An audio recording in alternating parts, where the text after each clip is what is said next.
तो मेरे बहुत ही प्रिय और बेहद सम्मानित साथियों, हृदय की असीम गहराइयों से अभिनंदन, बहुत बहुत हार्दिक स्वागत। साथियों, इन दिनों हम चर्चा कर रहे हैं विपरीत राजयोग की। जैसे हमारे जीवन में कई बार विपरीत समय आ जाता है, बुरा समय आ जाता है, नेगेटिव समय आ जाता है, प्रतिकूल परिस्थितियां आ जाती है, लेकिन उनसे जूझ कर हम उससे आगे बढ़ जाते हैं। सबके साथ ऐसा नहीं हो पाता, लेकिन कई लोगों के साथ में ऐसा होता है। तो जन्म पत्रिका में भी जब कोई ग्रह विपरीत जगह पर, गलत स्थान पर, त्रिक भावों में बैठा हो और उसके बावजूद जब उसकी महादशा आए, तब वो ग्रह बहुत अच्छा हमारे लिए करे, इसको हम ज्योतिष विज्ञान की परिभाषा में विपरीत राजयोग कहते हैं। विपरीत होते हुए भी वो राजयोग की स्थिति में है। तो ऐसा कब कब और किस लग्न में किस प्लेसमेंट के साथ में होता है, इसी को हम इस श्रृंखला में जानने का प्रयास कर रहे हैं। यदि अभी तक आपने अपने लग्न से संबंधित एपिसोड नहीं देखा है, तो यहां आई बटन में हमने आपको उसका लिंक प्रोवाइड करा दिया है, जाकर के जरूर आपको देखना चाहिए। और साथ ही यदि आप चाहते हैं कि आपकी कुंडली का विश्लेषण हो, कौन सी आपको महादशा चल रही है, कौन सी महादशा का आपको कौन सा मंत्र करना चाहिए, किस समस्या के लिए क्या सुझाव आपको ऐसा है कि उस समस्या से आप उबर जाएं, तो आगामी समय में मैं स्वयं इन शहरों में उपस्थित रहूंगा। आप समय लेकर के मिल सकते हैं या फिर आप टेलीफोनिक अपॉइंटमेंट भी जरूर ले सकते हैं। तो साथियों, आज के इस खास एपिसोड में हम चर्चा करने जा रहे हैं कि धनु लग्न में विपरीत राजयोग कब और कैसे बनता है। कुछ गलतफहमियां भी हम दूर करेंगे। धनु लग्न की यह जन्म पत्रिका क्योंकि 9 नंबर से यह प्रारंभ हो रही है।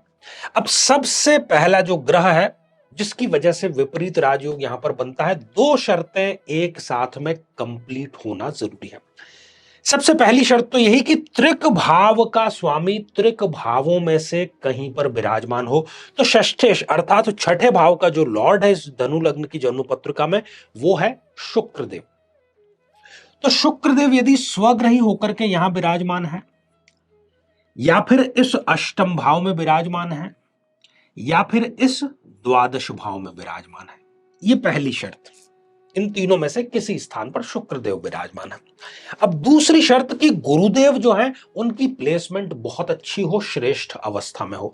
तो गुरु यदि केंद्र या त्रिकोण में है इस जन्म पत्रिका में, यदि वो लग्न में यहां पर बैठ करके हंस नाम के पंच महापुरुष योग का निर्माण कर रहे हैं, या यहां पर भी वो स्वग्रही होकर के पंच महापुरुष योग का निर्माण कर रहे हैं, या फिर वो यहां पर अपनी मित्र राशि में है, या फिर वो यहां पर मित्र राशि में है, या फिर वो इस कर्म भाव में है, या फिर इस भाग्य स्थान में है, इन पांचों में से कहीं पर भी यदि गुरुदेव, बल्कि 6 है, तो 6 में से कहीं पर भी यदि गुरुदेव विराजमान है, दोनों शर्तें एक साथ पूरी हो गई। शुक्र की स्थिति या गुरु की स्थिति दोनों एक साथ में कंप्लीट हो गई, तो हम इसको कहेंगे कि ये विपरीत राजयोग यहां पर निर्मित हो गया। जो डिग्रियां है, जो अंश है, वो आप जरूर देख लीजिएगा। पता चला कि कहीं 0 डिग्री का है, 1 डिग्री का है, या 28-29 जैसी अंतिम डिग्रियों का है, तब ये घटित होते हुए भी ग्रह जो है वो रिजल्ट प्रदान आपको नहीं कर पाएंगे। तो ये दोनों स्थितियां यदि घटित होती है, तो चाहे इस जातक या जातिका को शुक्र की दशा अंतरदशा चल रही हो या फिर गुरु की दशा अंतरदशा चल रही हो, दोनों ही स्थितियों में ये जीवन की सर्वश्रेष्ठ दशा इनके लिए साबित अवश्य हो जाएगी। ऐश्वर्य इनको देगी, वैभव इनको देगी, सुख के जितने साधन हैं, गाड़ी घोड़ा, विदेश यात्राएं, लग्जूरियस लाइफ, वो सब इनको ये जरूर देगी। व्यक्ति कला का पारखी ही होता है, कई बार स्वयं वो एक कलाकार का जो प्रोफेशन है वो भी वो अपना सकता है। संतान सुख उनको इन दशाओं में अवश्य मिलता है। अपनी पहली गाड़ी ये व्यक्ति जरूर खरीदता है, किसी ना किसी प्रकार का पद उसको जरूर मिलता है, और हर एक प्रकार का सुख इन दोनों ही दशाओं अंतरदशाओं में व्यक्ति को अवश्य ही मिल जाता है। साथियों, दूसरा जो ग्रह है वो है अष्टम भाव का लॉर्ड चंद्रमा। तो चंद्रमा यहां पर दो स्थितियां देखना जरूरी है, या तो वो उच्च के होकर के और इस छठे भाव में विराजमान हो, या फिर वो स्वग्रही होकर के यहां विराजमान हो। कई लोगों को ये गलतफहमी है कि वो इस भाव में भी विपरीत राजयोग बनाएंगे। नहीं बनाएंगे विपरीत राजयोग, इसलिए नहीं बनाएंगे क्योंकि यहां पर चंद्रमा नीच राशि के हो जाएंगे। तो चंद्रमा इन दोनों में से कहीं पर हो, और साथ ही गुरुदेव इन 6 स्थानों में से कहीं पर हो। दोनों स्थितियां यदि एक साथ में घटित हो रही तब ये परफेक्ट विपरीत राजयोग जरूर बनेगा। व्यक्ति को माता का सुख बहुत अच्छा मिलता है, राजकीय अर्थात सरकारी कार्य उसके बहुत आसानी से हो जाते हैं, पद प्राप्ति उसको होती है और राजनीति में भी वो बहुत आगे तक व्यक्ति जाता है और सर्व प्रकार के सुख उसको चंद्रमा और गुरु की दशा अंतरदशा में अवश्य ही मिलते हैं। साथियों, तीसरा जो ग्रह है विपरीत राजयोग के लिए वो यहां पर है मंगल देव। अब मंगल देव भी यहां पर केवल दो स्थितियों में देंगे, या तो वो इस छठे भाव में विराजमान है या फिर इस 12th हाउस में स्वग्रही होकर के विराजमान है।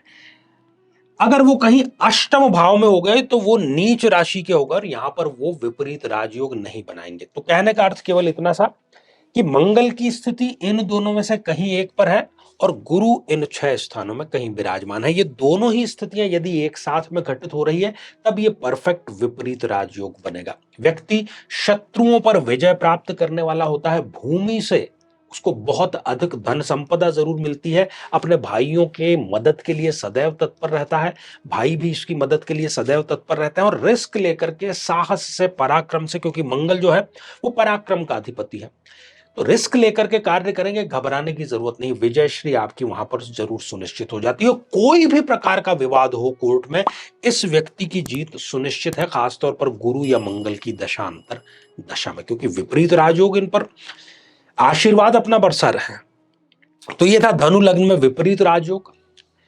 साथियों, ये श्रृंखला हमारी आगे भी जारी रहेगी, बहुत ही सुंदर ये श्रृंखला है। तो आपको भी यदि पता करना है कि क्या कहीं आपकी जन्म पत्रिका में भी विपरीत राजयोग तो नहीं घटित हो रहा, तो श्रृंखला जरूर देखें। साथियों, आज के लिए केवल इतना ही और इसी मंगल कामना के साथ में कि आप सभी स्वस्थ, समृद्ध और शांतिपूर्वक जीवन व्यतीत करें। नमस्कार।